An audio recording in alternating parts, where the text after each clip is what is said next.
From the national newsroom of the Canadian Press, I'm Karen Rebo.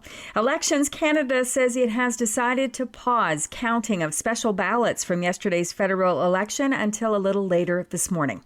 The Liberals have won a fourth mandate under new leader Mark Carney, but a handful of ridings remain too close to call. So holding off on counting means Canadians won't know until later in the day whether the Liberals have won a minority or a majority government. Special ballots are cast by mail or at Elections Canada offices by voters who are away from their ridings during the election.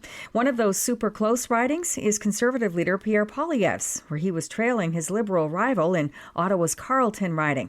He conceded the Liberals have formed government in this tight race, but he vowed to keep the government on its toes. So I would like to congratulate Prime Minister Carney on leading this minority government.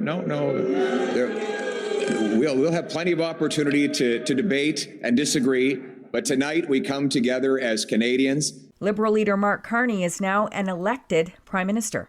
It's the first election Mark Carney has ever fought, and he's won back government after his Liberals ate the NDP's lunch. It's a dramatic turnaround for a party that just a few months ago was on track to be devastated under Justin Trudeau's leadership. But the results when Carney spoke late into the night suggest a tight minority government, not the majority mandate he asked for to deal with U.S. President Donald Trump. It raises questions about just how long this government will last. Carney says the coming days and weeks will be challenging dealing with Trump, but Canada will always be an independent country. Kyle Duggan, The Canadian Press, Ottawa. Meantime, NDP leader Jagmeet Singh lost his seat in BC's Burnaby Central riding. I've been informed our party leader that I'll be stepping down as party leader as soon as an interim leader can be appointed. Singh and the NDP have been elected or leading in just 7 seats, a drop from the 25 the party won 4 years ago. 4 people have been identified as some of the 11 victims killed at a festival in Vancouver on Saturday, including 3 members of the same family. Richard Lee, his wife Lin Huang, and their 5-year-old daughter Katie died after a vehicle raced down a street lined with food trucks at the Lapu Lapu Day event. Tone Lee says his brother sent a text to his 16-year-old son in the minutes before police said the ramming took place. He sent a text message to his son at like 8:06 that he was leaving the event, and he just never came home. The New Westminster School District also confirmed that Kira Salim, a teacher counselor who had a powerful impact on students, was also killed. Terry Theodore, The Canadian Press, Vancouver. And the sexual assault trial of 5 former members of Canada's 2018 World Junior Hockey Team is set to continue today in London, Ontario.